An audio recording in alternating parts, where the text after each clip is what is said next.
Boa noite a todos e a todas.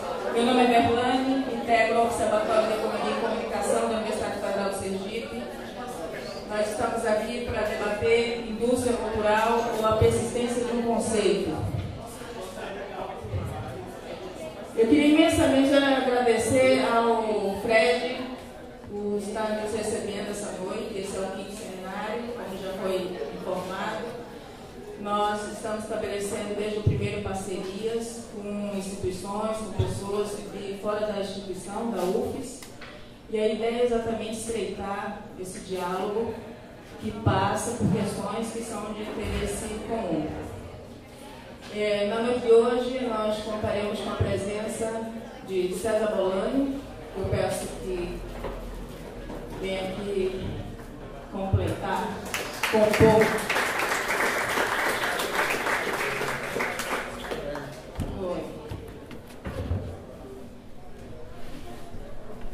E o professor Romero Venâncio.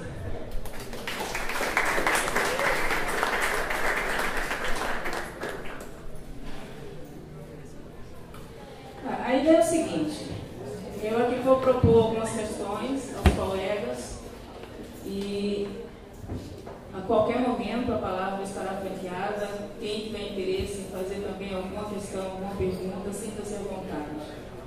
Eu peço desculpas pelo atraso. O nosso intuito aqui é aproveitar esse momento e garantir que ele seja gravado e reproduzido em outros momentos, porque consideramos essa discussão uma discussão muito importante. Vamos começar?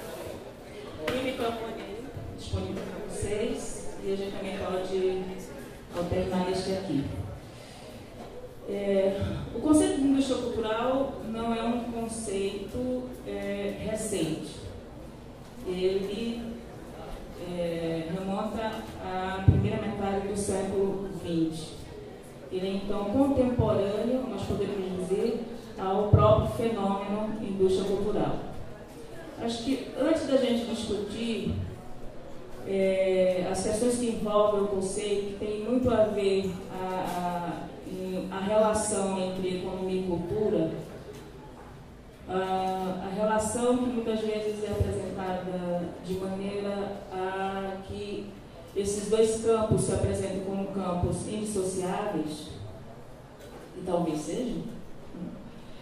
Eu queria que a primeira coisa é que vocês nos dissessem qual é a definição de vocês da indústria cultural. Quem começa? Eu vou exatamente no... talvez a origem da origem. Eu tinha pensado exatamente em me limitar mesmo ao texto dos criadores do termo, que é Adorno e Horkheimer, no livro A Dialética do Esclarecimento. E a origem do termo é interessante, porque neles, o Adorno, inclusive, o texto ele nasce entre 1944 e 1947.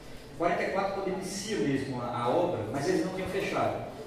Em 47 eles fecham completamente a obra, onde entra o ensaio que faltava, que era exatamente o ensaio sobre a indústria cultural. E nesse ensaio, o Adorno depois ele volta a explicar, porque houve uma série de má compreensão ao termo, e uma coisa que ele dizia que eu acho muito, muito interessante, é assim, o conceito nasce dentro de uma disputa, e principalmente para corrigir aquilo que Adorno achava que era uma insuficiência nas reflexões sobre cultura, tanto do país dele na Alemanha, mas principalmente nos Estados Unidos. Havia uma crença, e ele usa a palavra crença mesmo, de que a palavra cultura de massa, ela explicava todos esses fenômenos que acontecia principalmente no século XX com relação a esse processo da cultura tornar-se ela mesma massificada. E Adorno achava que o conceito era equívoco, a palavra era equívoco, apesar de aparentar explicar tudo, para ele não explicava nada. E aí ele contrapõe o conceito de indústria cultural ao conceito de cultura de massa, e para dizer que o conceito de cultura de massa, faltava a ele uma coisa, que é exatamente o que você não faz. Adorno é quem traz o conceito de economia e economia política para dentro da discussão cultural. Quer dizer que no conceito de cultura de massa, ele era um conceito vago, amplo e principalmente despolitizado, porque ele passava a confortar uma explicação que, na verdade, não trazia nada em termos críticos como ele queria. Então, sempre que aparece a ideia de indústria cultural, eu sempre penso nessa origem, né, que Adorno e Horkheimer elaboraram, a ideia de que é um conceito que nasce primeiro em conflito com o outro termo e se pretende ser não só mais amplo, mas pretende exatamente enraizar uma explicação que tem a dimensão material. Bom, em primeiro lugar, quero agradecer o convite, fazer um agradecimento muito especial à professora Verlane, que tem desenvolvido um trabalho fundamental de divulgação do trabalho que nós fazemos lá no OPSCOM. Eu acho que aqui em Sergipe a gente está muito bem servido nesse debate e está bem claro aí o significado do que a economia política da comunicação tem feito aqui em Sergipe e a nível nacional. Então, muito obrigado.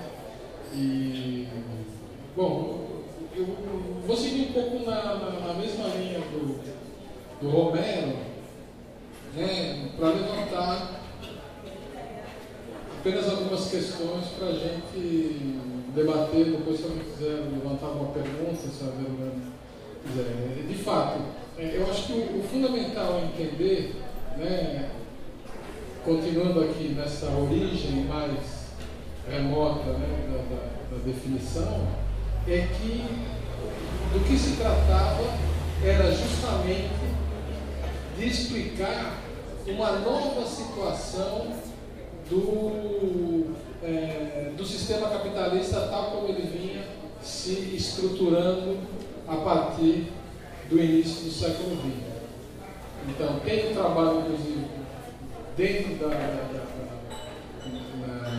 da Escola de Frankfurt, bem anterior, que é o do Benjamin, que aponta já o problema, e tem toda uma reflexão ali para tentar entender o que está acontecendo, porque a indústria cultural ela se manifesta principalmente nos Estados Unidos como uma forma poderosa de manipulação das massas. Uma coisa que você vai ver no texto do próprio Adorno e Horkheimer é pintada de fato como uma coisa assustadora para quem tem, para quem está vendo aquela mudança naquele momento. Então é um momento de transformações muito importantes em que o capital ele se apodera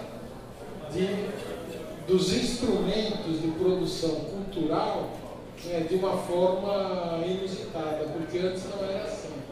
Então eu acho que esse é o elemento central do negócio. Você pode dizer, bom, agora a escola de Frankfurt é uma escola, vamos dizer, weberiana marxista, é uma escola central, fundamental para se conhecer a realidade do século XX, e ela aponta claramente naquele momento, como fundador, essa particularidade do capitalismo do século XX, que é a incorporação que ele faz da cultura e da produção cultural. Quer dizer, eu não diria nem que a ideia da cultura de massa seja completamente descartável, mas ela era incompleta, o Romero deixou claro. Ela era incompleta, era preciso mostrar que aquilo não é apenas uma cultura de massa, sei lá, porque as massas fazem cultura, porque as massas recebem cultura, mas a produção da cultura de massa está inserida num processo produtivo particular, que é um processo de produção cultural pelo próprio capital.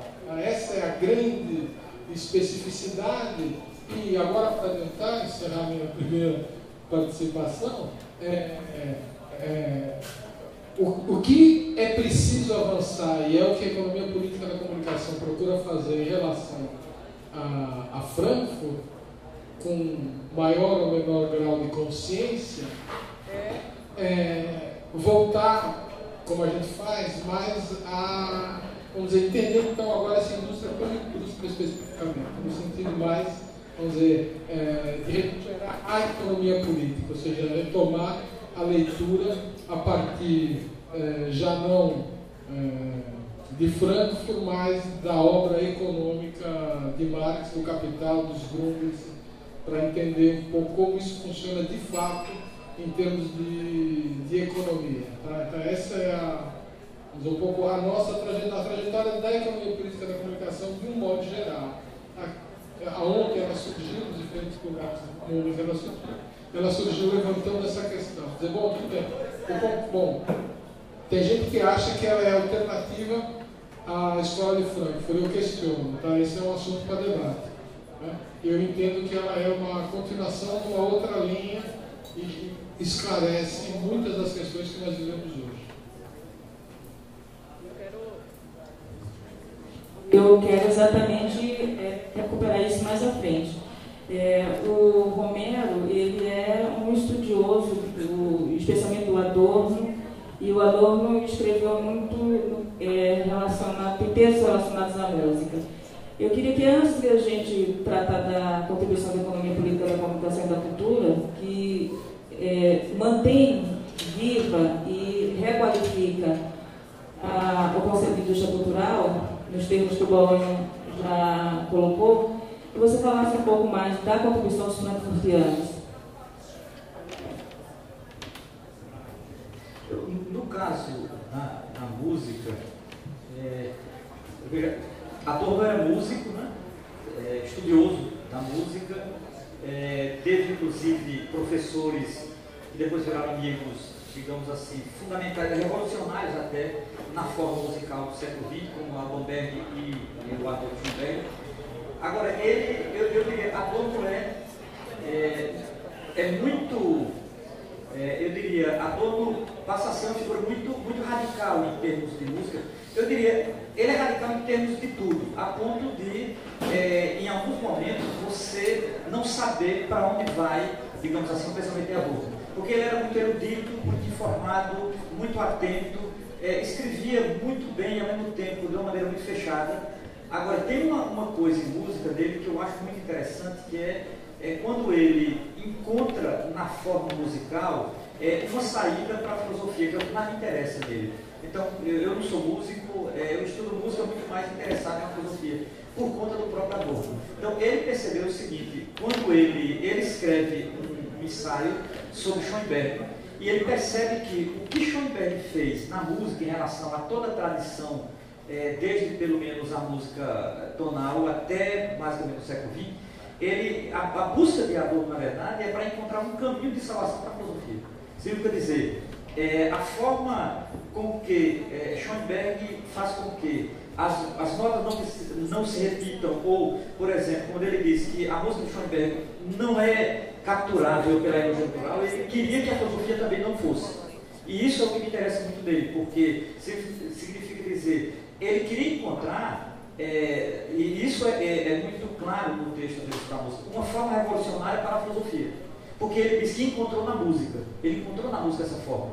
Significa dizer, para Adorno, e tem a ver com o nosso tema aqui, para Adorno, uma forma cultural revolucionária é aquela que não seria capturada pela indústria cultural. A questão que vem para muita gente, para mim também, é onde é que isso é possível. Porque, por exemplo, com relação ao cinema, ele é altamente satírico, se não debochado. Porque ele é notório que Adorno não tinha muito entusiasmo com o cinema. O texto sobre a indústria cultural fica claro, e uma vez fizeram entrevista com ele, sobre então, porque o senhor basicamente criticou toda a forma de cinema. Qual é o seu ideal de cinema? Ele disse, é uma tela sem nada e pronto. É uma tela, então, tipo, é um deboche, certo? Na verdade é um deboche, é claro que houve toda uma tentativa experimentalista de fazer isso e tal. Mas para ele era isso, então, qualquer forma que fosse capturável pela indústria cultural, já perdia o seu vigor revolucionário. E, ironicamente, ele encontra isso na música, não é no cinema. Ele não encontra no cinema, ele não encontra no rádio. Na televisão, precisa dizer, a visão que Adorno tem de televisão é uma das coisas mais pavorosas possível. Né? Ele era antipático à televisão dele. Ele achava, claramente, eu desconheço um momento em que Adorno elogia a televisão. Nós temos em português 2 ensaios dele sobre televisão, né, traduzido. Mas ele escreveu bem mais, ele escreveu uns 10 ensaios sobre televisão. Então ele não tinha nenhum entusiasmo na televisão. Essa coisa de acreditar que a televisão veio de informação, para alguma coisa, para revolução. Para ele, isso o que era apresentado para ele, enquanto televisão, então, o movimento mais avançado que se tinha televisão era nos Estados Unidos. E o que ele via para ele era o que tinha de mais avançado para ele já era o sintoma daquilo que, digamos assim, era o descambar para a barbárie, por exemplo. Ele nunca poupou palavras de dizer que elementos de barbárie estavam presentes na forma da televisão, seja na transmissão do seu conteúdo, seja já na sua forma de fazer televisão. Né? Então ele não via muita alternativa para isso. Os momentos de esperança de Adorno, talvez por ele ser músico, ele sempre depositou mais na música.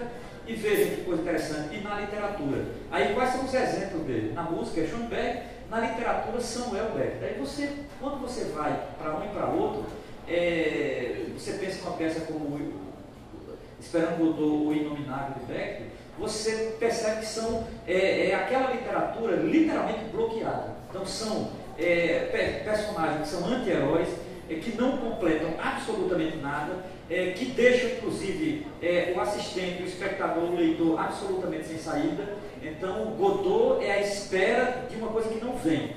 Inclusive Godot, para Adorno, é a metáfora do que vivemos, inclusive. Para ele, o último estágio da lógica do capital é você esperar o que exatamente não vem.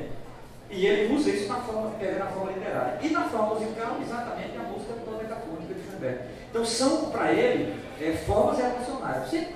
Eu entendo que, digamos assim, para uma tradição revolucionária clássica, isso não tem sentido. Eu fico pensando, um leninista, não, aí é pior, aí eu diria que é pior. Um leninista pensar nisso é uma tragédia. O Polanco está lembrando aqui a crítica que ele faz ao jazz. Perfeito. Por exemplo, se você compara com o que escreveu o historiador Hobsbawm, parece que Hobsbawm escreveu contra Adorno, apesar de não citá-lo em nenhum momento no livro dele, na história social do jazz. Porque Adorno foi, eu diria, de todas as formas estéticas, com o jazz como gênero musical, ele foi absolutamente implacável. Uns dizem que o que ele conheceu de jazz foi basicamente as big bands ou, por exemplo, um ou outro grupo norte-americano. Não se sabe, porque como ele viveu até 69, a ironia que a história poderia lhe dar. O ano que Adorno morre é o ano em que, não só um pouquinho antes já estava se vivendo em alguns lugares, inclusive nos Estados Unidos e na França, o chamado free jazz. O free jazz, ironicamente, atende aquilo que ele queria, como, digamos assim, elementos dodecafônicos do jazz. E ninguém fez isso pensando em Adorno. Obviamente, suponho que o movimento do free jazz não fez pensando em Adorno. Mas nem isso ele teve capacidade de ver. Ele não conheceu isso. E se conheceu, não se sabe que ele não escreveu. Mas todo o trabalho dele sobre o jazz, eu fiz questão de acompanhar, li um trabalho sobre isso, não são simpáticos. Adorno não é um bom, digamos assim, um bom leitor do jazz. Ele, por exemplo, não fala das mulheres, porque eu acho isso, digamos assim, o maior pecado de Adorno, porque Billie Holiday, por exemplo, em parte atenderia aquilo que de certa forma ele fala quando ele fala de música, quando ele fala de Schoenberg, por exemplo, quando ele fala de Alban Berg, mas ele não cita Billie Holiday, toda a geração de mulheres, Sarah Vaughan, todas aquelas que ele viveu, inclusive, porque ele se dizia uma pessoa muito informada em termos musicais. Então, com relação ao jazz, realmente foi pagado, implacável. Essas manifestações que você citou, inclusive dentro do jazz, como é que o Adorno mesmo, a Escola de Frankfurt observam como processo? Como é que elas surgem no seio da sociedade? Ou seja, como é que se faz arte revolucionária sobre o capitalismo e sobre a indústria cultural?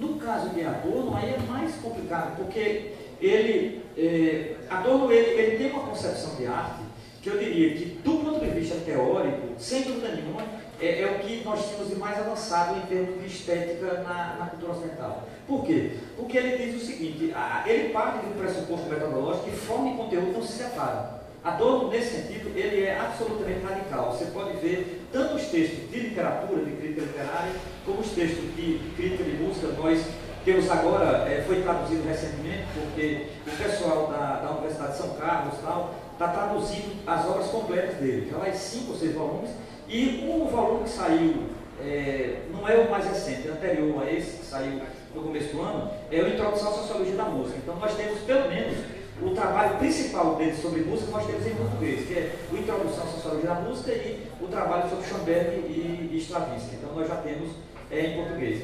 E se você observa tanto o que ele diz para a música como para a literatura, ele procura ser muito coerente, que é o que ele chama de crítica dialética. A crítica dialética para ele é aquela que não separa forma e conteúdo. Significa dizer, se há um conteúdo revolucionário, ele tem que ser compatível a uma forma revolucionária. Se eu me proponho uma forma revolucionária, o conteúdo deve estar à altura. Então, por exemplo, quando o conteúdo é revolucionário e a forma não é, para Adorno isso é panfleto, ele chama de panfletarismo. Quando a forma é revolucionária e o conteúdo não é, ele chama de esteticismo. Então ele diz que o caminho para uma, digamos assim, uma crítica dialética em arte é nem o panfletarismo, nem o esteticismo. O esteticismo descamba para o formalismo. E o conteudismo, obviamente, descamba para o socialismo divulgado, que é exatamente o que os dois caminhos que ele não queria. Ora, a pergunta é, isso é uma explicação basicamente filosófica. Como é que a gente vê isso no mundo? Repare, aí foram perguntar isso a Adorno uma vez, e ele disse, eu não estou preocupado com isso. Eu não estou preocupado com o que significa dizer. Veja, vocês querem que o mundo dite essa elaboração teórica. Ele disse, na verdade, vocês querem um certo determinismo que a liberdade intelectual, para ele que era muito cara, ele como alemão, um tanto mandarinesco, não se permitia isso. Agora, quando nós queremos usar Adorno para entender a realidade, fazer o caminho inverso, sem pedir permissão a ele, eu acho que é sempre um problema. Porque, primeiro, quando você vai encontrar alguma ideia de forma revolucionária dentro, vamos supor, como você mesmo perguntou, no capitalismo, na lógica adorniana isso não é possível. Isso não é possível. Porque seria assim, só seria possível se essa arte tivesse condição de de ultrapassar esse sistema. Quer dizer, se em algum momento, em alguma situação, essa obra de arte ela conseguisse impactar o sistema. E o que é que acontece para Adorno, em média, nos produtos culturais da indústria cultural? Eles, na verdade, se tornam perfumaria, se tornam esteticismo, se tornam divertimento, eles se tornam tudo, menos revolucionário. Então, por exemplo, para Adorno, no capitalismo, tudo se torna revolucionário, menos a revolução, tudo. Uma calça pode ser revolucionária, um cigarro pode ser revolucionário, uma música, mas menos a revolução. Então ele, por quê? Porque a revolução, ela não é apenas uma forma, ela também é um conteúdo. Logo, uma obra de arte seria compatível a uma experiência revolucionária. Só que ele disse que ele mesmo não viu. Para ter uma ideia, na biografia de Adorno está uma coisa muito clara. Adorno nunca se filiou a nenhum partido comunista, nunca nem simpatizou com o Partido Comunista Alemão. O que tinha mais radical na Alemanha, ali por volta dos anos 30, eram os espartaquistas. Adorno nunca simpatizou com os espartaquistas. Adorno nunca simpatizou, era um crítico ferrenho da Segunda Internacional, não tinha nenhum entusiasmo com o stalinismo, que ainda não era stalinismo, inclusive. Antes de ser stalinismo, ele já não tinha nenhuma simpatia. Eu diria, do ponto de vista de todos os membros da escola de Frankfurt, Marcuse foi o que mais se aproximou da militância partidária, que chegou a ser do Partido Social Democrata. Horkheimer chegou a se aproximar também do Partido Social Democrata. Walter Benjamin chegou a ir para a Rússia, chegou a namorar a possibilidade de se filiar ao Partido Comunista Alemão. Adorno nunca nem perto. E porque ele já via, para ele, a forma partidária já, de certa forma, já burocratizada. Não se sabe se ele acertou, se era futurismo dele, ou se era antipatia dele. Porque Adorno era, de certa forma, de todos da escola, o que tinha uma origem burguesa altamente refinada. Então, ele, se não fosse o nazismo, Adorno teria sido um grande intelectual burguês. Porque o nazismo, na verdade, por ele ser judeu, que caça basicamente a família dele, e ele, inclusive. Né? Então ele se manda da Alemanha porque ele já sabia qual era o destino dele. E aí ele vai viver uma vida razoavelmente modesta, mas modesta, eu diria, materialmente, mas Adorno nunca, eu diria, ele nunca perdeu aquela dimensão mandarinesca da cultura alemã, já tardia, digamos assim. O mandarinato alemão já tinha acabado basicamente no século XIX, mas Adorno no século XX mantinha a cultura, né? Enquanto a forma de escutar música, a maneira de escrever, a maneira de relacionar-se com as pessoas, a extrema seriedade do que fazia. Tem uma história dele com Chaplin que eu diria que é muito, que resume, eu termino com isso, que resume a vida dele. Ele encontrou com Chaplin, ele só foi uma vez em Hollywood, e encontrou com Chaplin. Ele foi mais para ver o que era Hollywood, para, na verdade, confirmar o que ele já imaginava que era Hollywood como empresa. E ele encontrou Chaplin. E ele tinha visto o Grande Ditador. E ele ficou puto. Ele não encontrou Chaplin e disse assim: boa tarde, senhor Chaplin, bom dia, senhor Chaplin. Não, ele encontrou Chaplin, botou o dedo na cara de Chaplin e disse: o senhor não tem autoridade moral para fazer o que fez. Chaplin entendeu. Ele estava se referindo ao discurso do último ditador. Porque Chaplin, ao usar o bigodinho e brincar com o globo, ele dizia: aquilo para um americano é divertimento. Para um alemão, aquilo foi uma das coisas mais bárbaras que se viveu. E Chaplin não tinha autoridade moral para brincar. Então o cara dizer que Chaplin não tem autoridade moral para brincar, por quem é Adorno? Porque Chaplin é um palhaço. E ele propositalmente foi na ferida de Chaplin. O senhor não tem autoridade moral para brincar. Sim, tipo, esses caras não dão nem um bom dia, vai. Tipo, isso é Adorno, né? Adorno com certeza não sobreviveria ao mundo de hoje. Seu pensamento sobrevive? Olha, eu sou do tipo que acha que em parte sobrevive. Em parte. Por que em parte sobrevive? Porque Adorno ele tem uma coisa que para nós, eu diria, inclusive para nós três, o Robson também, que é o seguinte: Adorno era um viciado em dialética. Isso é o que sobrevive dele. Olha, você pode questionar o elitismo de Adorno, o pessimismo de Adorno, o mandarinato de Adorno, tudo isso é questionável e é visível na obra dele. Agora, uma coisa ninguém pode não ver na obra dele: era um pensador dialético até numa frase. Era um pensador dialético, às vezes um parágrafo de Adorno se torna muitas vezes intransparente por conta da sua forma dialética de pensar. Digamos, é aquele pensamento, o que é o pensamento dialético na lógica adorniana? É aquele pensamento que ele não se torna fácil, não é porque ele não saiba fazer um pensamento fácil, é porque ao facilitar o pensamento, você torna o pensamento vendável, vulgarizável, etc. Então a ideia de ser um pensamento dialético é um pensamento sempre na lógica do movimento que, ao mesmo tempo que está inserido na realidade, transcende a realidade. Inserido na realidade, transcende a realidade. Eu diria, isso para mim é muito atual. É atual não necessariamente no esquema fechado de Adorno, mas é atual enquanto acabou-se o pensamento. Digamos, todo pensamento que não se permite congelar é dialético. Isso é Adorno, isso é uma frase de Adorno na dialética negativa. Então, todo pensamento que não se permite petrificar, ele é um pensamento dialético. Todo pensamento negativo que não se permite se contentar com a migalha ao entorno é um pensamento dialético. Então, eu pessoalmente acho que, digamos, isso mantém a qualidade, entendeu? Para entender o mundo. Bola, vamos reparar então que a economia política traz. Quais são os elementos que a economia política traz que a gente possa pensar em indústria cultural e seus mecanismos de atuação? Eu acho que nessa linha que o Romero estava trabalhando, né, a economia política, eu vou falar da minha posição a respeito, não vou falar da economia política em geral, porque existem outros autores. Mas acho que na linha, vamos dizer, da crítica que o Romero está fazendo ao Adorno, a economia política é uma outra coisa. Vamos dizer, o enfoque, você pode dizer que, num certo sentido, é até inverso. Né? Porque a questão é procurar, é fazer aquilo que o Marx fez, é procurar na realidade as contradições. Esse é que é o sentido. Mas é uma inversão, como você falou, eu não sou um estudioso do Adorno, eu li há muito tempo. O trabalho do Adorno com Horkheimer, que é o que está em questão aqui, ele é de fato um trabalho fundamental e de uma atualidade tremenda, né? Acho que ele tem que ser leitura obrigatória dos nossos cursos, e eu acho que tem muito a ver com a questão do método, de fato, e com o aspecto, vamos dizer, o método aponta para uma leitura marxista que eles têm ali naquele negócio. Então, do meu ponto de vista, a questão vai no sentido de aprofundar essa leitura marxista. Então, saber que a indústria cultural, a cultura de massa, como se queira chamar, ela é aquilo que é a produção de mercadoria numa indústria qualquer, tal como o Adorno, como o Marx desenvolveu.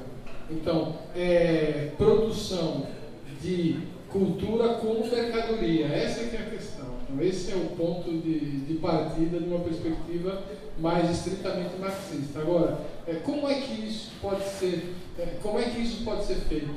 Isso pode ser feito através do trabalho. Então, a questão chave central para se entender esse negócio é entender o trabalho cultural e como o trabalho cultural pode ser incorporado na produção dessa mercadoria particular. E é aí que surge todo o problema. Então, o capital, nessa determinada condição, que é o capitalismo do século XX, em função de certos desenvolvimentos tecnológicos que aconteceram, em função de como a estrutura social do capitalismo está estabelecida naquele momento, né? O capital ele tem a capacidade de transformar cultura em mercadoria. E agora, qual é o sentido disto? O sentido disto é criar um mercado de massa de cultura, tá? Como existe o mercado de massa, como na Inglaterra, na Revolução Industrial, se criou um mercado de massa de tecidos, de roupas e não sei o quê. Há uma inversão capitalista específica no campo da cultura e as pessoas vão comprar. Ou, sei lá, depois, isso não é questão para agora, né? Vão receber de graça, mas a publicidade paga. Isso aí já é outro problema. Mas é transformar em mercadoria aquela produção. Como é que você transforma em mercadoria aquela produção? Você incorpora trabalho cultural. Então, quando Marx discute o problema da produção da mercadoria, você incorpora trabalho, capital, subsume trabalho. Né? Agora, como é que isso pode acontecer no campo da música? No campo da música ou no campo da cultura de modo geral? Esse é o grande problema do capital, que o capital precisa resolver. Tá certo? E por quê? Porque o sentido desse negócio, se eu preciso de uma produção cultural massificada, não é, em primeiro lugar, produzir cultura burguesa. Eu preciso produzir cultura popular. Então eu preciso incorporar o produtor de cultura popular. E eu preciso encontrar formas de incorporar aquilo, porque eu preciso, porque esse cara é o cara que tem a capacidade de se comunicar com as massas, porque ele também vem de lá. O produtor da cultura popular faz parte também das camadas populares. Então, a incorporação dessa forma particular de trabalho é que permite ao capital se realizar o processo de mediação ou de comunicação com as massas, né? E isto é duplamente contraditório. Esse é o ponto. Duplamente contraditório por quê? Porque quando o capital ele incorpora trabalho, estabelece-se aí a contradição fundamental do modo de produção capitalista, a contradição capital-trabalho. Ao mesmo tempo, como ele incorpora trabalho cultural, que é trabalho que produz cultura popular, ele incorpora também, na forma cultural que ele propõe, que é a cultura de massa, ele incorpora também a própria cultura popular. Então, há um diálogo entre a cultura capitalista, a mercadoria cultural e a cultura popular, ela aparece também como uma forma contraditória. É uma forma contraditória que o capital precisa para poder sobreviver como forma econômica. Então, aí tem uma contradição.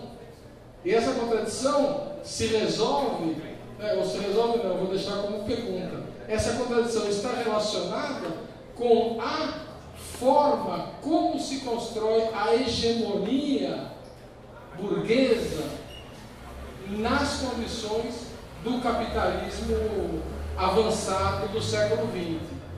Para não chegar ainda no século XXI, que é uma questão parecida, mas um pouco diferente. Nessas condições, então, é preciso ver aonde o caráter revolucionário, sei lá, está na forma, está no conteúdo, mas está fundamentalmente na relação e nas possibilidades de ruptura que essa relação estabelece. Tá certo? Nas possibilidades de formas de organização do trabalho e de formas de mediação, né, que superem aquelas que são propostas pelo próprio capital. Essa que é a questão central e, portanto, o que eu fiz aqui? Eu desloquei, em relação ao acordo, eu desloquei completamente a questão de uma avaliação, vamos dizer, estética, né, para uma discussão centrada na problemática social, das relações sociais e da possibilidade de ruptura. Então, a revolução, ela é estética, mas não é possível uma revolução estética que não seja também social. Então, é por aí, talvez não é a minha especialidade, mas se fosse pensar na problemática mais propriamente estética, ela teria que partir desse negócio. Não, vamos dizer, da genialidade do Schomburg, mas das possibilidades que, sei lá as culturas de resistência nas periferias, vamos dizer, o movimento concreto da vida do povo que produz a sua cultura, em que medida ele pode impactar e propor formas de vida e formas de sociabilidade alternativas àquelas que nós estamos, nas quais nós estamos inseridos. Então, esse conceito de cultura mais antropológico, vamos dizer assim, é mais próximo da economia política, né, do que um conceito mais estético, sociológico, como seria o do Adorno. Eu imagino que a ruptura, vamos dizer, a diferença estaria posta justamente nesse ponto. Aproveitando ainda, o que é o peso que a tecnologia joga? Bom, não sei, a tecnologia, acho que a gente não deve superestimar a tecnologia.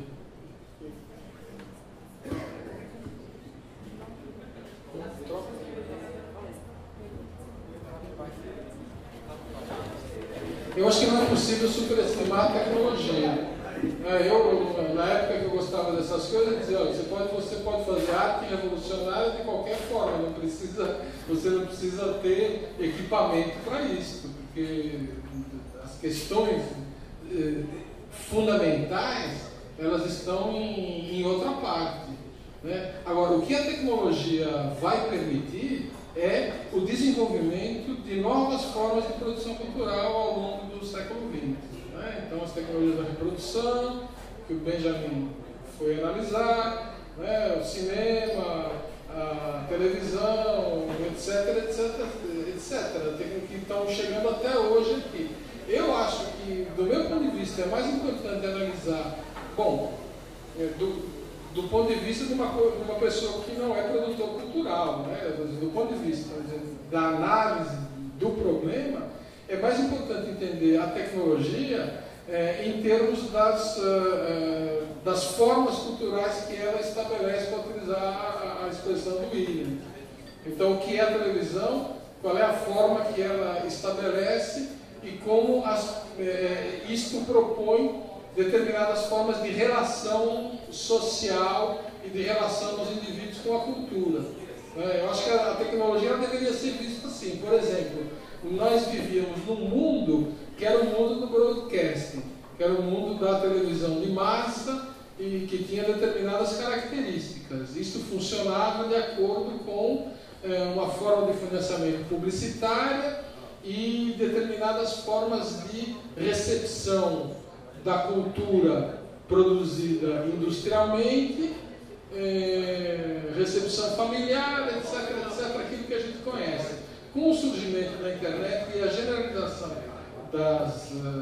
das redes sociais, etc., isto muda significativamente. Muda por quê? Porque a tecnologia mudou? Não. Isto muda porque a sociedade capitalista vinha sofrendo mudanças fundamentais que exigirem uma nova forma cultural. Eu tenho uma explicação para isso, eu não vou dar aqui, pelo menos não por enquanto, porque exigiria outras discussões, mas o fato é que mudanças, algumas delas definidas, determinadas pelas próprias necessidades do capital, tal como ele se coloca no momento atual, né, mudanças na própria sociabilidade vão criar novas exigências, e essas novas exigências de repente descobrem que podem ter vazão em função de um desenvolvimento tecnológico que está correndo mais ou menos em paralelo. Tá certo? Então isso daí de repente pode chegar à constituição de uma forma cultural diferente, como está acontecendo hoje efetivamente. Mas o elemento central que está por trás são as mudanças que o capitalismo está sofrendo a partir da crise estrutural dos anos 70. É isso que explica, e não simplesmente a tecnologia. Mas isso explica a tecnologia. Mas agora, que a tecnologia depois tenha um impacto de retorno, aí já é uma outra questão, né? Porque, evidentemente, a televisão, você receber televisão, você usar a internet, são coisas muito diferentes, porque a internet exige interatividade. E o que significa isso? Significa que você mesmo coloca a sua informaçãozinha lá, que a velha indústria da publicidade vai continuar utilizando como sempre utilizou. Foi criado um mecanismo muito mais sofisticado de captura da informação necessária à manipulação e às formas de controle social. Houve um refinamento das formas de controle social, mas esse processo também é contraditório, porque na medida em que exige interatividade, é como no caso do processo de trabalho. Aqueles que cooperam, aqueles iguais que cooperam a favor de um desigual que os domina, podem passar a colaborar a favor de si contra o dominador. Isso também pode acontecer neste nível. Não quero ser otimista demais, mas vamos dizer, existe uma contradição própria desta nova forma cultural, que é o que nós precisamos estudar. Uma observação. Aí uma maldade bem adorniana. Qual é a maldade adorniana? Quando Adorno, ele sempre, Adorno e a escola de Frankfurt em geral, eles sempre tiveram uma leitura um tanto dialética da tecnologia, né? Eles, ao mesmo tempo em que eles reconhecem o que ela significou no século XX, eles nunca perderam de vista a forma de dominação, a ponto de dizer, inclusive, que a relação de tecnologia e barbárie não é distante. Veja que coisa interessante. Você pode ter uma forma tecnológica avançada exatamente como o Paulo descreveu. Você não tem mais aquele modelo tradicional que a maioria de nós conhecemos. Eu conheci, inclusive, o modelo tradicional de televisão fechada. O que hoje eu vivo com a internet, com o Google, YouTube, etc., é algo inimaginável nos anos 80, quando eu era adolescente e começava a ver televisão. Agora, isso poderia significar uma leitura otimista, e Bolano bem alertou para isso. Qual é a maldade adorniana? É que você pode ter uma forma avançadíssima de uso, por exemplo, da televisão, e você ter uma mão como a de Raquel Sherazade, por exemplo. Você quer algo mais bárbaro, mais cavernoso do que a mentalidade daquela moça. Inclusive ela é uma contradição ambulante, no sentido do que ela expressa em estereótipo e a mentalidade arcaizante dela. Veja, se Adorno olhasse, dificilmente ele aguentaria um minuto Raquel Sherazade, obviamente. Mas se ele se esforçasse espiritualmente para aguentar aquela figura, né? Aquela criatura, o que é que ele diria? Ele diria, não é contraditório, porque muita gente poderia dizer, meu Deus do céu, como é que pode uma mulher dessa? Não, Adorno diz, o veículo se permite aquilo, por uma razão muito simples. Ela acaba sendo a voz daquilo que o Paulo falou, das relações sociais. Ela acaba sendo uma voz do tipo de sociedade. Então, ela não é como muita gente poderia imaginar, um bicho estranho, um aborto, uma coisa pictórica. Não, muito pelo contrário. Ela na verdade, é formada em comunicação pela UFPB, formada na universidade. Supõe-se que a universidade é sempre sinônimo de civilidade. típico do Brasil, na jabuticaba nossa de acreditar que a universidade é sinônimo de civilidade. Então, assim, ela formava um espaço civilizado, né? E não só ela. Por exemplo, hoje, Silas Malafaia faz uso cotidiano da mídia mais avançada. Então, Raquel Sherazade, Silas Malafaia, claro, a lista é grande, eu não vou aqui, porque isso dizer esse nome não vai até uma coisa injusta e tal, porque não é um ambiente apropriado para isso. Mas, se a gente fosse listar aqui, repare, toda essa lista macabra, ela está utilizando a mídia mais avançada. Para mim, a Adorno já tinha previsto isso. Se você ler com cuidado o texto sobre a indústria cultural, ele tem uma observação, já no finalzinho do ensaio, quando ele fala dessa relação entre tecnologia e barbárie, ele dizendo que não há nenhuma contradição entre o que tem de mais avançado em termos tecnológicos e o que tem de mais bárbaro em termos de relações sociais. Não é contraditório, porque para uma certa cabeça marxista da Segunda Internacional, como, digamos assim, caminhamos inexoravelmente para um processo civilizatório que necessariamente teria que ultrapassar o capitalismo, porque o capitalismo digamos, a infância da humanidade, isso qualquer um repete, isso está em Marx, mas Adorno diz, essa inexorabilidade para ele é falsa. É falsa. Primeiro porque o capitalismo sabe trabalhar nas crises, é o sistema que melhor trabalha nas crises de todos os modos de produção. Então, Adorno já mata por aí. Mas ele não só é por aí, não. Ele não só dá uma resposta marxista a essa situação. Ele dá uma resposta para além disso, quando ele diz que nós tínhamos uma leitura da tecnologia que, pelo menos, inicia-se no século XVIII, que no século XX é provado exatamente o contrário. Então, a ideia de que, por si só, a tecnologia, ela representa progresso, pode ser do ponto de vista técnico, mas necessariamente uma tecnologia binária, ela precisa dessa relação com o humano, não é por si só. E o humano é o que nós temos. Então, se o patamar de humano que nós temos são esses que eu citei aqui, seria dizer que você pode tanto ter, vamos supor, um porta do fundo, como você pode ter um lobão. Imagina, hoje eu estou bravo com esse cara. Então você pode ter um porta do fundo e um lobão. Repare, isso numa mesma mídia. E uma mídia especializada, inclusive. Então você pode ter, por exemplo, uma imagem perfeita, digital, digamos assim, ou película. Você pode fazer uma película perfeita. Por quê? Porque isso não é determinado por si só pela tecnologia. Se fosse pela tecnologia, eu acho que agora até acharia que era um pouco mais fácil. Mas o problema é que não existe a tecnologia em si mesmo.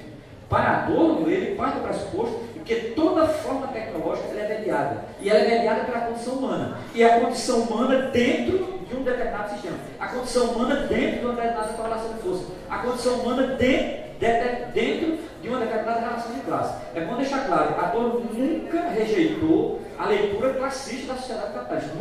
Nunca. Ele não reduziu apenas a isto. Mas ele nunca disse que classe estava abolida, que estava superada. Isso é invenção da universidade, mas não de Adorno. Romero e o Bolan, o capitalismo já descobriu mais uma vez uma forma de sair dessa crise. A gente vive supostamente na era da informação, do conhecimento. A cultura não seria o caminho para a gente sair da crise? Não é assim que propaga e propala os não só pensadores, mas também gestores na Inglaterra, na Austrália, na década de 90 e agora no Brasil, a partir do conceito de indústrias criativas. O conceito de indústrias criativas não viria então a substituir o conceito de indústria cultural? Na minha leitura, muito ao contrário. Eu, pessoalmente, o que li é sobre economia criativa, indústrias criativas, pensamento da criação. Os nomes variam um pouco, né? Ironicamente, todos vêm ou no eixo neoliberal ou um pouquinho após, digamos assim, aos inícios da crise, né, do neoliberalismo. Eu diria que não. Eu não estou dizendo que o conceito de indústria cultural é insuperável. Eu diria que, do ponto de vista metodológico, o conceito de indústria cultural ele está intimamente ligado a qualquer forma do capital. Qualquer forma do capital. Superando em absoluto, a forma do capital, o conceito conjuntural não tem mais sentido. Então, nesse sentido, enquanto nós encontrarmos formas, por mais criativas que sejam, para ainda continuarmos no capitalismo, nesse sentido não é, digamos assim, ele não foi superado. Agora, eu não diria que nós estamos também nos anos 40, nos anos 50, eu não diria que isso não tem sentido. É muito bom quando você começa citando assim, para os gestores e tal, é óbvio, né?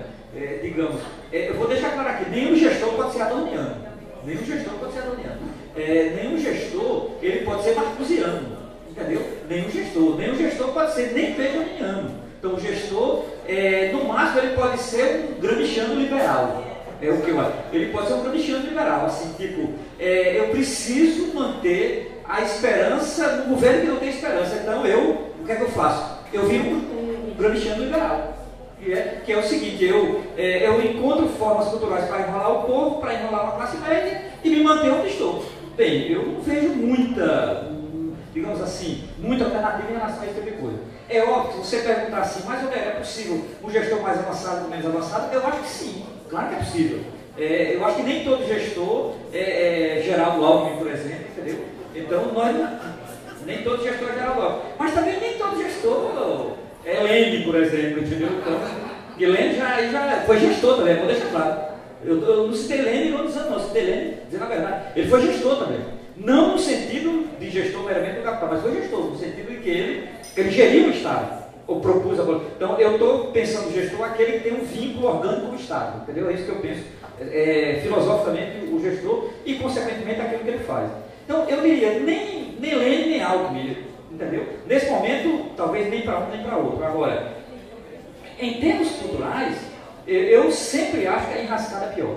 Eu sempre acho que é pior, porque, veja, gerenciar, por exemplo, assistência social, gerenciar, por exemplo, uma secretaria de administração, gerenciar, digamos assim, a renda do Estado, gerenciar impostos, eu acho que é uma coisa. O problema é gerenciar cultura. Porque mesmo que tenha, e é uma coisa muito, eu diria, até tardia na história do século XX, a ideia de secretarias de cultura, Ministério de Cultura, é uma coisa muito tardia, vou deixar claro, muito tardia digamos assim, basicamente uma coisa do século XX. O século XIX não conhece república que tinha uma secretaria de cultura para pensar a gestão da cultura do Estado. Os alemães não conheceram isso, por exemplo, coisa muito tardia, coisa do século XX. Então é uma coisa que, digamos, está muito ligada, inclusive, a momentos de crise do próprio capital. Então não é uma coisa que pouca gente se interessa ou quer estudar isso. Porque tem gente que adora estudar o gestor naquele sentido funcionalista, ou positivista, ou altamente idealista, que é aquela figura que tem que estar preparada, que tem gente que acredita na supercompetência, por exemplo, que eu acho isso uma bobagem primária. Essa coisa de, o competente, vai o competente, como se o Estado fosse uma casa de passagem, o cara entra e sai do mesmo jeito, entendeu? Então, nesse sentido, a ideia de gestão está muito ligada às crises do capital. A ideia do gestor está ligada a gerir, inclusive, situações de crise. E a cultura, aí eu acho que vocês também podem ajudar, Fernando Bolani, que é o seguinte, gestor de cultura não é gestor de sapato, não é gestor de, sei lá, minha casa, minha vida, minha não sei o quê. Então, gestor de cultura não é isso. É tão provável que, em alguns lugares onde a experiência cultural, um determinado gestor avança mais, é quando ele se desprende mais disso. Quando, por exemplo, o gestor consegue ter uma certa autonomia em relação ao secretário de Fazenda, por exemplo, que é uma coisa absurda, assim. Eles viram inimigos, porque um não entende o que o outro faz, porque um quer, porque a cultura não tem um controle imediato, e o gestor fazendário, ele quer nota para tudo, ele quer salvar a pele do presidente, do governador, do prefeito, etc e tal, que é digamos assim, a paranoia da corrupção. E não é só a direita que tem paranoia com isso também, a esquerda também tem. Não, vai ser corromper se tiver uma nota, como se aquilo fosse resposta. E no caso de um gestor que trabalha com cultura, sei lá, você trabalha com cultura indígena, pega a nota de índio, como você pega a nota? Com quilombola, você trabalha com quilombola, um projeto cultural quilombola. Aí as notas, como é que você vai pegar um negócio desse? Então, assim, esse tipo de coisa, eu acho que é uma reflexão que obviamente a gente faz pouco, e quando eu disse que um adorniano não é possível fazer isso, aquilo não é mesmo. Digamos, um adorniano é um trator em cima disso. Eu me refiro a esse protagonismo que a cultura passou a ter, ou seja, a cultura como via de desenvolvimento, como uma possibilidade de criar emprego e renda, ou seja, a possibilidade mesmo de que o capitalismo possa atravessar essa crise criando um novo ciclo de crescimento e desenvolvimento. Eu acho que a Ecolã pode nos ajudar um pouco recuperando o Furtado. Não, antes de recuperar o Furtado, eu quero voltar à questão da indústria cultural. O que a gente estava falando aqui até agora era da indústria cultural, forma cultural vamos dizer, quando o capital se apropria da cultura. Então eu estou num nível assim, de generalização muito alto. Né? Estou falando da indústria cultural como uma entidade que não se vê na realidade. Tem gente, inclusive, que se equivoca e diz que a indústria cultural não existe porque o que existe são indústrias culturais diferentes. Vocês vão ouvir muito isso na universidade. Isso é um erro. Tá? É como dizer, o capital não existe porque só existem capitais em concorrência. Os capitais em concorrência é o que nós vemos aí no dia a dia. O capital ele só existe, só se manifesta concretamente através de uma multiplicidade caótica. Eu preciso superar esse caos para poder entender o fenômeno na sua essência. Então nós estávamos falando de indústria cultural, quer dizer, o fenômeno na sua essência. Na realidade, o que nós vemos são inúmeras indústrias culturais, e as indústrias culturais são estudadas na economia política como indústria, saber como cada uma funciona, é diferente da televisão brasileira do cinema francês, como forma econômica inclusive. Então é preciso saber, tem casos e casos e casos. As indústrias criativas, nessa perspectiva, são um objeto de estudo e de ação dos gestores, como todas as outras. Agora, isso representa um momento mais avançado do desenvolvimento capitalista, em que a questão da criatividade, de alguma maneira, se generaliza. Eu dei a explicação desse fenômeno aí quando eu entrei nesse debate das indústrias criativas. O que acontece?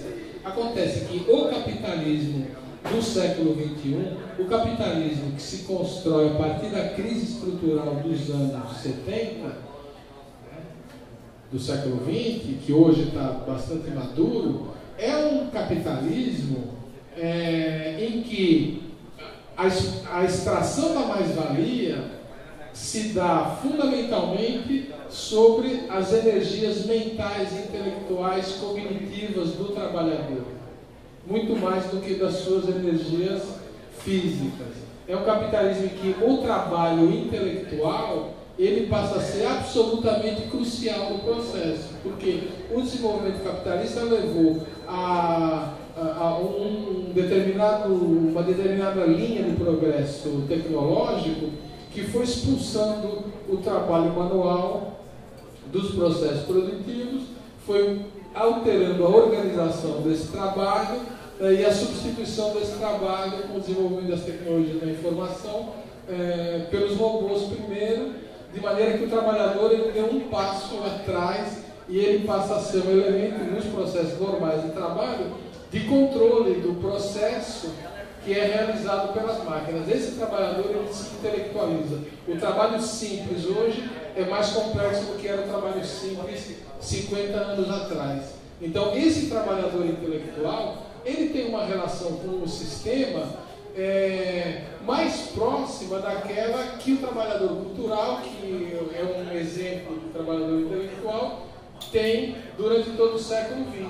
Então, o problema do controle sobre o trabalho, ele adquire uma outra dimensão. O trabalho em geral, uma dimensão muito mais parecida com aquela dimensão do controle do trabalho cultural e dos limites e dos graus de liberdade, das contradições que esse processo envolve.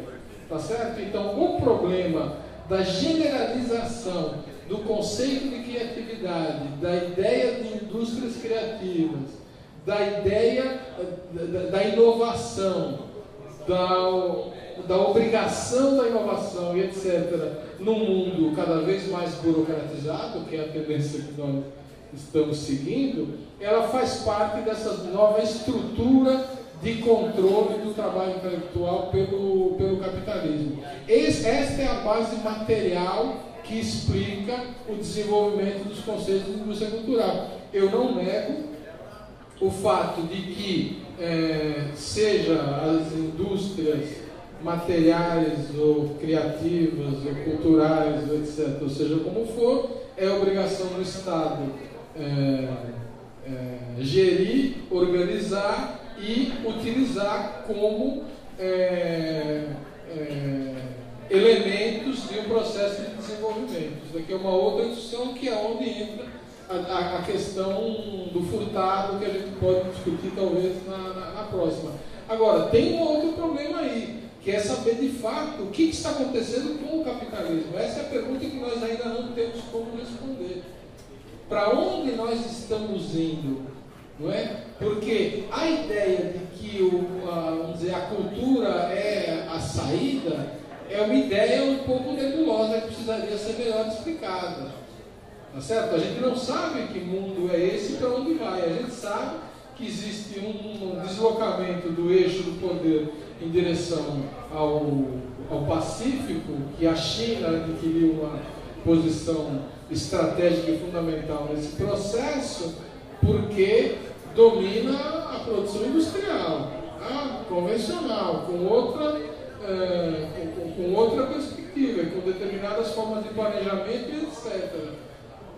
Para mim, o que está claro é que os Estados Unidos controlam os sistemas de inovação e controlam os sistemas de direitos de propriedade, etc., etc., e que esse é um elemento central dentro da divisão internacional do trabalho, que seguramente, mesmo que você possa pensar numa ruptura de hegemonia, a médio prazo, puxando para logo, vamos dizer assim, mantém os Estados Unidos ainda numa posição bastante confortável, como a Inglaterra tem uma posição bastante confortável até hoje, na medida em que ela domina o sistema financeiro internacional. Então, aí é preciso ver que cultura é essa. Quer dizer, é a cultura brasileira, é o Bumba Meu Boi que vai transformar o Brasil numa potência emergente hegemônica como a China? Tá? Então, é preciso ver muito bem qual é a questão que está por trás e qual é o grande jogo que está sendo jogado em nível internacional, para a gente não se iludir também. Nessa altura da discussão, eu queria mais baixinho. Queria saber se alguém gostaria de fazer alguma pergunta. Ninguém? Eu pediria que você viesse aqui, fizesse o microfone, pois nós estamos gravando.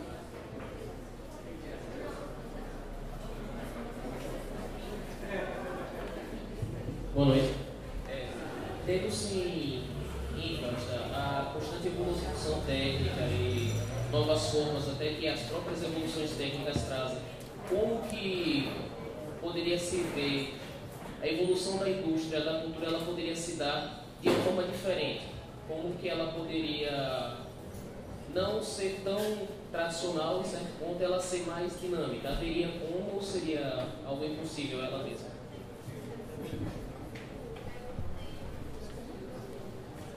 Eu não sei, eu tentei dizer aqui que eu acho que a questão da tecnologia não é tão fundamental assim.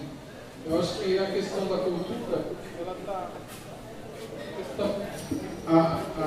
O problema da cultura, ele está relacionado essencialmente com a questão das estruturas sociais.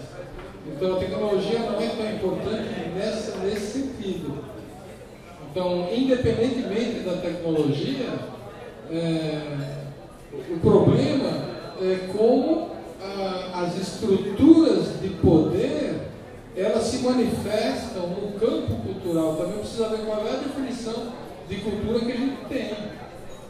Então, se existe uma tecnologia ou outra, isso pode ser uma oportunidade Mas não é isso que vai determinar o caráter transformador ou o caráter conservador da cultura. Era isso que eu tinha tentado dizer na tua aula, vocês ficam entendido. Vamos pensar numa situação, vamos ilustrar aqui.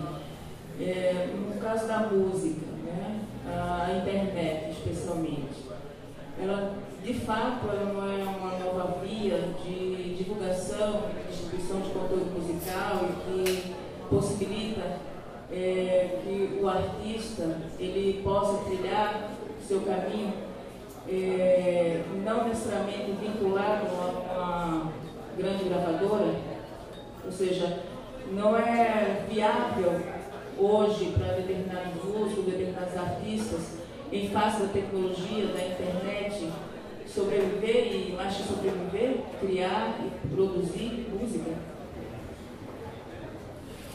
Não sei, talvez você pudesse responder essa pergunta melhor que eu. Eu acho que a questão não, do meu ponto de vista, a questão não é bem essa. Eu preciso ver o que esse músico quer. Ele quer vender a sua força no trabalho, ele quer se viabilizar como um produtor autônomo e continuar vivendo a sua vida como todos nós vivemos, entendeu? Sei lá, o cara pode procurar um emprego e trabalhar de qualquer coisa, o cara pode, não sei. Isso daqui, vamos dizer, a questão não foge do problema da subordinação do trabalho e da forma mercadoria. Tá certo? Cada um vai encontrar a sua solução. Os instrumentos estão aí disponíveis. Bom, eu não sei, eu não conheço tanto isso, mas eu sei que com a internet existem muitas possibilidades e que alguns exploram, alguns se dão bem, outros talvez nem tanto. Eu sei que houve uma mudança muito importante, que a Verlaine explica, que a gente conhece bem, não é? Em relação às grandes gravadoras, como é que isso mudou, o Demetrio estudou recentemente, como é que isso mudou em termos da relação da indústria da música com a indústria da informática, das empresas da internet, etc. Isso é um problema. Isso é um problema. E não dá para eu explicar aqui, porque também não era tempo. Agora, a questão que nós estávamos tratando aqui é uma questão, vamos dizer, mais profunda. Então, como é que pode se pensar numa transformação da sociedade e o papel que o produtor cultural pode ter nela? Entendeu? Que ele tem que viver, ele tem que viver, que ele precisa cuidar, levar o leitinho para as crianças. Isso daí não está fora de discussão. Agora, o que nós estamos tratando aqui é da possibilidade de um outro mundo em que todos possam ser músicos e artistas e dedicar a maior parte do seu tempo à produção. Como é que nós vamos caminhar em relação a essa utopia? Então a internet não tem nada a ver com essa utopia, sinceramente. Há uma mudança de mercado, há uma mudança das estruturas, tá certo? Não houve nada, não aconteceu nada. Se você disser, não, o mundo mudou muito, mas não é por aí. Não é por aí que você vai dizer, não, agora nós vivemos em outro mundo, como disseram nas minhas barbas, disseram que não existe mais indústria cultural, a Rede Globo não tem poder nenhum, gente de esquerda, pretensamente de esquerda. Quer dizer, não é por aí. Não é por aí, a internet não é um instrumento de libertação nem nada disso. Agora, se ela abre mercado, então isso daí já é outra coisa, isso daí a gente estuda também. Mas aí tem um outro problema, né? Já é uma questão microeconômica. Eu queria só uma observação, é o seguinte, eu vou usar uma metáfora aqui, que é uma metáfora da sociologia do início do século, de um cara chamado Pareto. Wilfried Pareto ele dizia que é possível você ter mobilidade social e não ter mudança social. Não é contraditório isso. Essa metáfora da mobilidade social sim e mudança social não, eu aplicaria a internet na mesma linha que vai rolando. Eu também concordo, sinceramente, eu achei muito bom ele ter dito isso, porque eu acho que economicamente ele deixou claro o terreno. Eu diria que, usando a metáfora de Pareto, você tem mobilidade social. Eu acho que a internet, o YouTube, inclusive a pirataria, eu pensei que você ia entrar por aí também, houve uma mobilidade muito grande. inclusive para relações individuais. Eu pessoalmente tenho mais acesso a coisas que eu não tinha 20 anos atrás. Então, ajuda no meu trabalho, ajuda com certa divulgação, etc. E tal, mas do ponto de vista de uma estratégia de mudança social, é muito pequeno, é muito pequeno. Volante falou em nada. Eu não diria nada, mas também não é grande coisa, não é grande coisa. Digamos assim, hoje, vamos supor, um grande movimento de esquerda ele pode ter um acervo excelente de cultura libertária. Mas, por exemplo, esse movimento ele pode estar intimamente atrelado a um Estado que não muda nada. E aí? Ele tem um acervo libertário, vamos supor, você pode ter um movimento revolucionário que ele tem 50 mil filmes, todos os filmes revolucionários que a humanidade produziu, dos anos 60 para cá, ótimo, ele tem lá guardado, aí bota na cabeça do seu militante isso. Mas o seu militante é enfiado no Estado. Você vai ter mobilidade social, não mudança social. Entendeu? Você não tem mudança, você tem mobilidade. Ora, o que é que acontece com a internet? É muito semelhante. Óbvio que você diz, Romero, ter mais acesso é interessante. Eu vou dar um exemplo de Adorno que eu tinha anotado aqui para falar exatamente disso, que é o subtítulo do ensaio de Adorno, o título é A Indústria Cultural, o esclarecimento como mistificação das massas. Esse subtítulo, ele tem uma explicação que ele não está, digamos assim, ele não está detalhado no texto, ele está no texto como um todo. Qual é a explicação? A explicação é a seguinte: Adorno, ele coloca o subtítulo como resposta a uma série de teóricos, não só da comunicação, como da própria filosofia da comunicação, que era muito comum nos Estados Unidos, que era ainda ter parado naquela fase otimista da descoberta da imprensa que vai de Gutenberg a Hegel. E é interessante que eu fui descobrir por que Adorno cita Hegel no final de Gutenberg. Porque, em tese, Gutenberg é um inventor, Gutenberg não é um filósofo, e Hegel é um filósofo. Hegel é o filósofo moderno que mais elogia o jornal, que mais elogia a informação. Hegel chega a dizer que mais jornal seria mais informação. Na linha exatamente da descoberta de Gutenberg. Adorno se revolta com isso. Porque Adorno vai dizer uma coisa que é muito interessante, inclusive no texto sobre a indústria cultural. Não há nenhuma garantia que mais informação nesse modelo tecnológico é mais conhecimento. Porque ele descompatibiliza a relação entre conhecimento e informação. Você pode ter muita informação numa determinada sociedade, e é próprio do capital. Você não tem conhecimento. Veja que coisa, quando eu li isso em Adorno na primeira vez, eu fiquei assim, puta velho, que sacada, que olho clínico desse cara. Porque eu não sei se isso serve para a África, para todo mundo, mas eu sei que pelo menos por uma parte da Europa e dos Estados Unidos, isso aconteceu. Então, digamos, até hoje tem curso de comunicação que é altamente deslumbrado com tecnologia, altamente deslumbrado, superou Hegel, chegou em McLuhan, por exemplo. De Gutenberg a McLuhan, como se fosse grande coisa. Ora, na verdade, ambos são a outra lógica do capital. É mais informação e menos conhecimento. A tese de McLuhan é muito clara, por isso que nesse sentido, jamais Adorno se casaria com McLuhan, jamais. É mais informação, menos conhecimento. Adorno é o contrário. O processo de conhecimento para Adorno, ele precede a informação. É isso que em muitos cursos não se percebe, porque prioriza a informação em mero sentido técnico e acha que isso tem avanço no conhecimento. Para Adorno é o contrário. Tal. Ora, isso serve para a internet, isso serve para a pirataria, isso serve para a pergunta da professora Verlane. Você tem, na verdade, mobilidade social, mas não há nenhuma garantia que isso está articulado em termos de mudança social. Talvez seja por isso que os nossos cursos de comunicação já não se lê mais Adorno e voltou-se a ler McLuhan de uma forma avassaladora. Ou era um autor absolutamente desprestigiado, muito mal visto nos anos 70, extremamente criticado, que de repente, vamos dizer, na onda aí da pós-modernidade do neoliberalismo, voltou como um grande teórico da comunicação, e a crítica ainda não foi feita, a nova crítica, né? Veja como nós somos desse sentido, o Paulano está com razão, não vou me demorar porque tem a pergunta. Olha, leiam uma obra, o artigo é de 82, de Cláudio Abramo, chamada Regra do Jogo, onde ele diz como McLuhan entrou nos cursos de comunicação do Brasil. É uma aula em 3 páginas, que eu diria o seguinte: a tacada que ele dá, rapaz, tudo bem, foi muito... Ele estava em São Paulo, no sul do país, obviamente, não atinge a UFSC, que é a vanguarda revolucionária em termos de curso de comunicação. Mas em São Paulo foi uma tacada segura. Foi segura a tacada de Cláudio Abramo. Porra, a Regra do Jogo eu sempre recomendo. Eu acho uma bíblia ótima. É só uma sugestão. Voltando um pouquinho na questão da cultura. É para isso.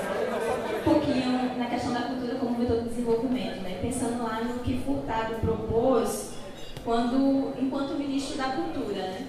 Enquanto ministro da cultura, ele tinha um pensamento, entendimento da cultura e ele colocou isso bem claro, dizendo: vocês são os portadores das energias necessárias para produzir cultura.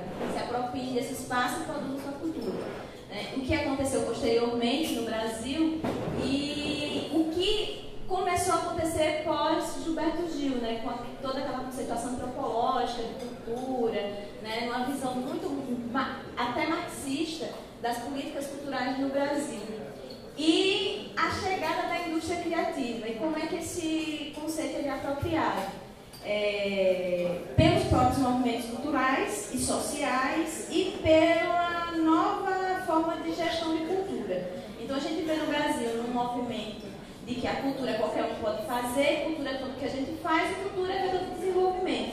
Mas a gente também tem uma institucionalização com a criação e a disseminação da figura do gestor cultural. Então, muita gente também está ganhando grana para fazer para saber fazer edital. Né? Como é que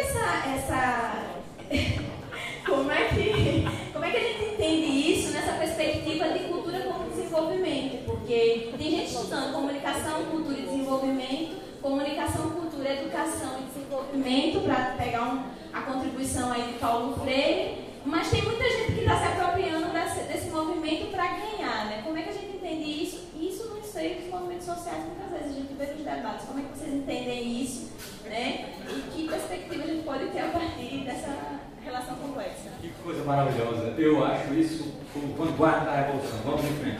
Olha, querida, é o seguinte, eu estou participando em João Pessoa, nós, faz 2 meses, criamos lá em João Pessoa um observatório de políticas culturais.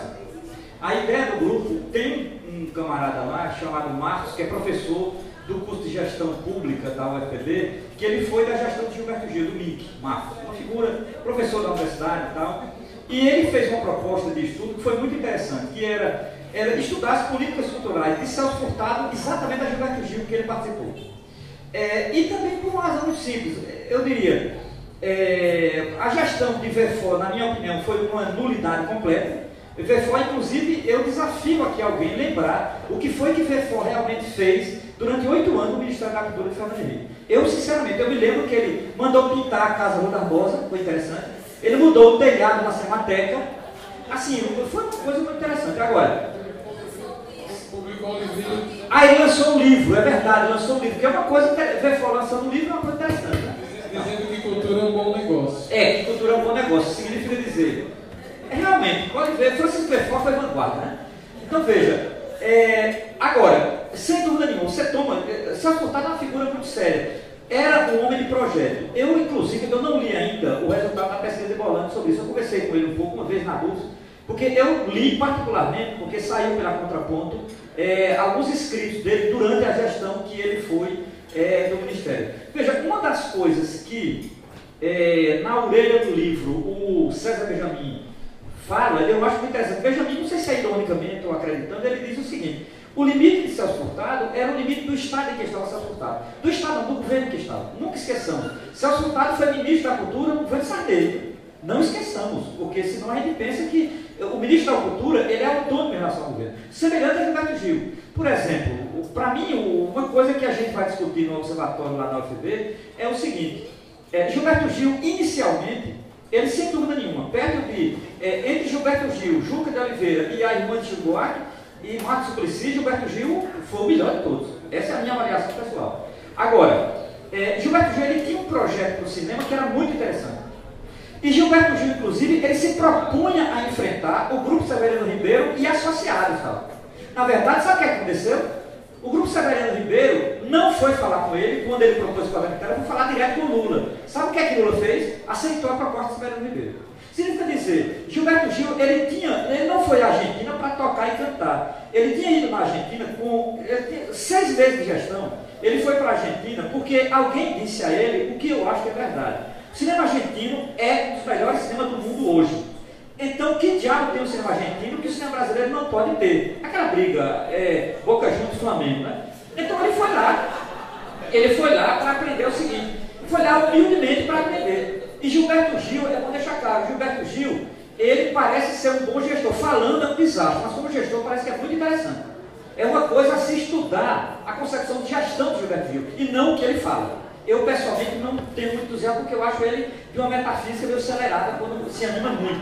Agora, ele como gestor, e quem o ajudou, inclusive, a equipe que o ajudou, foi muito interessante. Gilberto Gil vai lá na Argentina, e ele, na verdade, queria não literalmente copiar o projeto argentino, que é um projeto que já, digamos assim, os filmes bons argentinos não nasceram da noite para o dia. Obviamente, o novo cinema argentino ele tem na faixa de uns 10 a 15 anos. Mas há 30 anos atrás, o cinema argentino ele já se preparava para isso. Inclusive, ele sobreviveu à crise. Uma crise que o Brasil não chegou perto de viver. Em um mês, os caras destituíram 3 presidentes.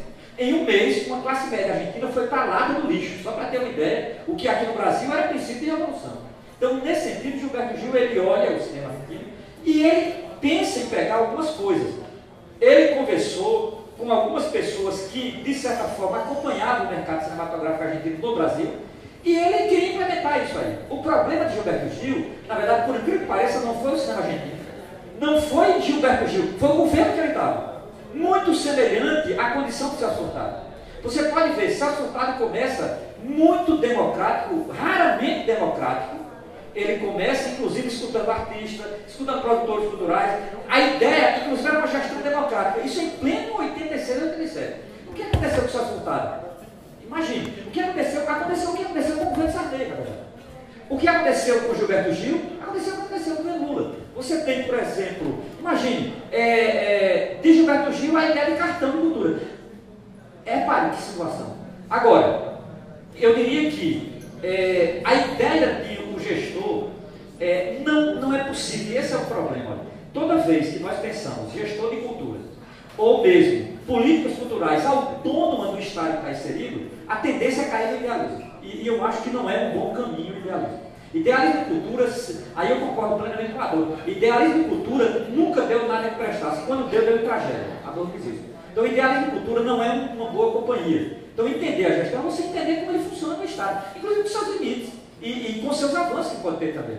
Porque eu não acho que no capitalismo não pode ter avanço. Agora, você saiba que tem sempre um teto e tal. Às vezes eu acho que o pessoal da economia criativa acha que não tem teto, porque acha que é só criativo, não é economia. Às vezes eu acho que o pessoal da economia criativa esquece a economia e acha que é só criatividade. Isso para mim já é um limite.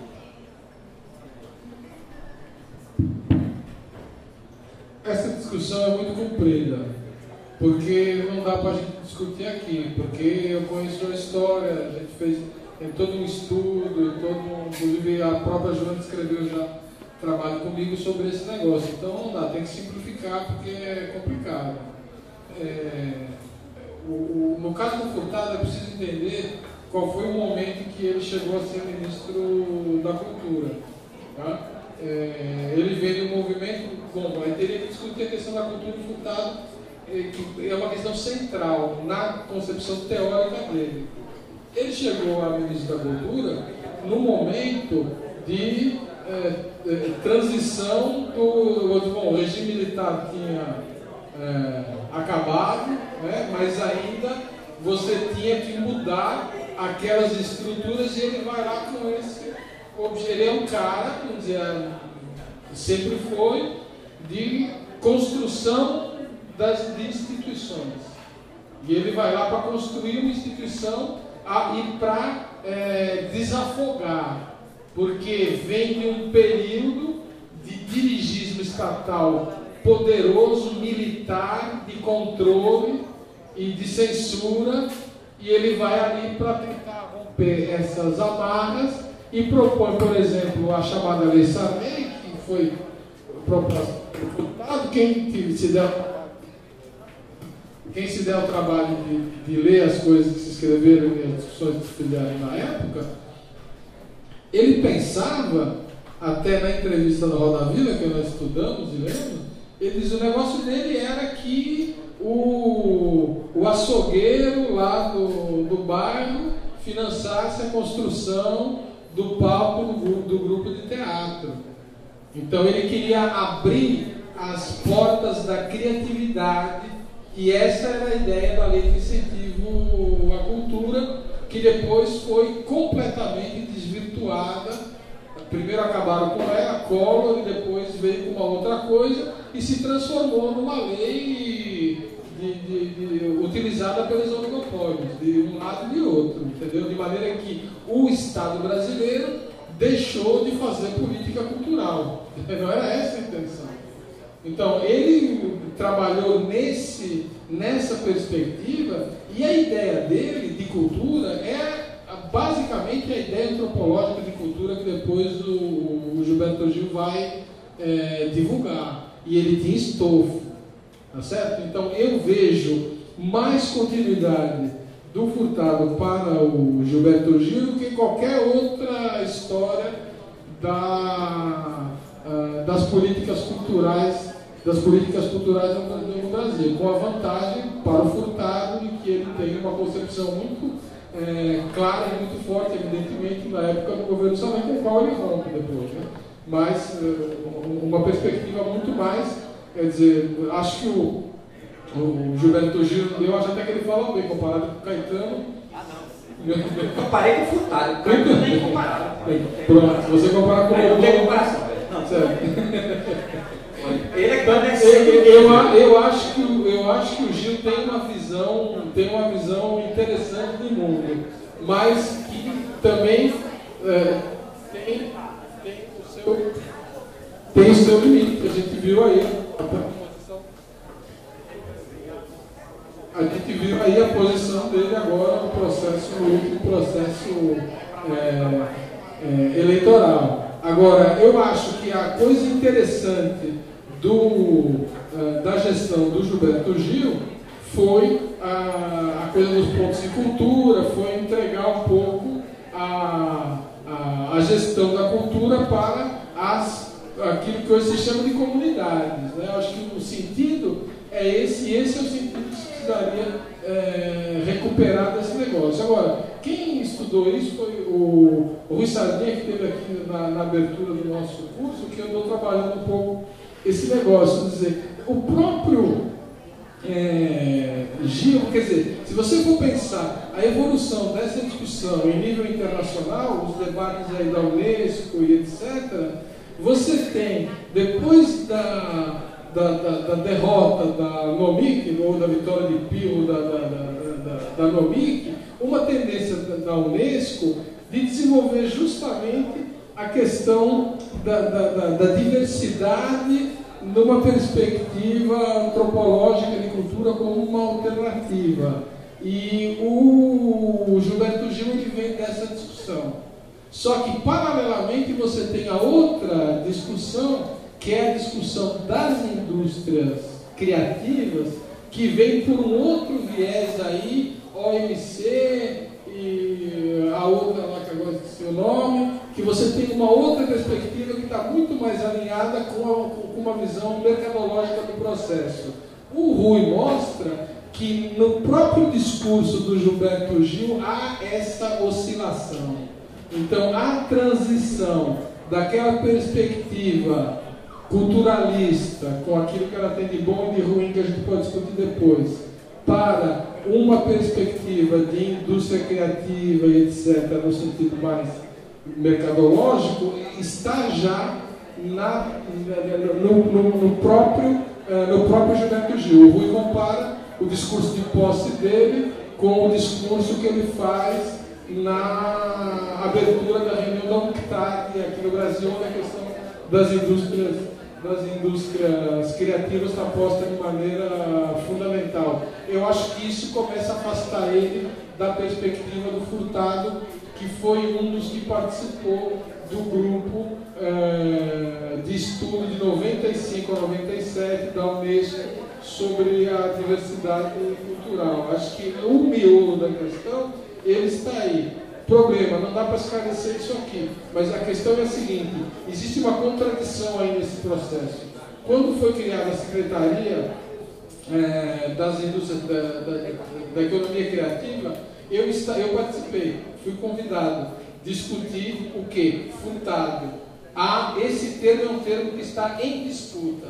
É preciso saber qual é o sentido que nós queremos dar ao conceito de criatividade, né? Se é simplesmente no sentido da UNCTAD, OMC, criação de emprego e renda, ou se nós queremos dar um outro sentido, como seria o de Furtado, que é de autonomia cultural, uma proposta de desenvolvimento verdadeiro, porque o conceito de desenvolvimento é um conceito de disputa.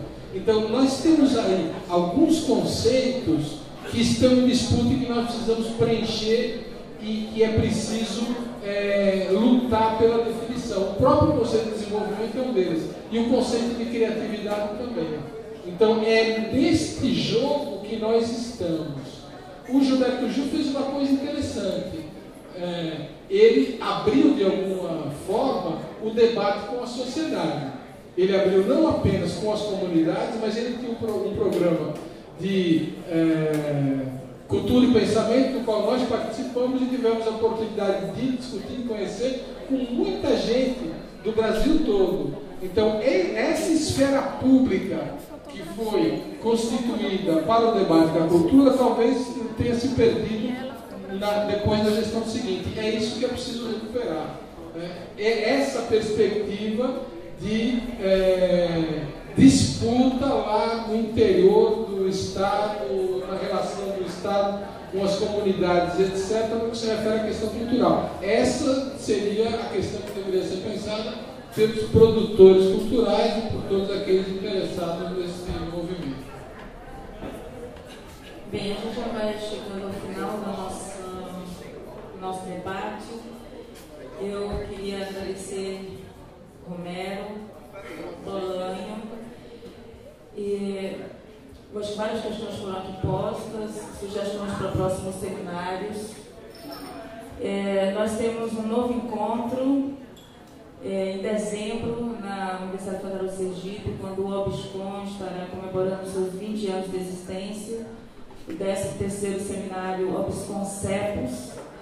Na ocasião também ocorrerá o primeiro Fórum Regional ALAIC Conisur, da Associação Latino-Americana de Investigadores de Comunicação.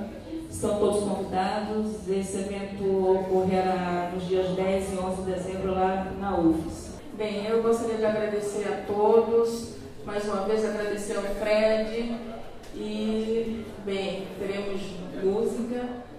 Agradecer a participação do Henrique Teles, que abriu a nossa atividade, a nossa noite, e as participações do Heitor Mendonça e do Alex Santana. Muito obrigada, boa noite a todos.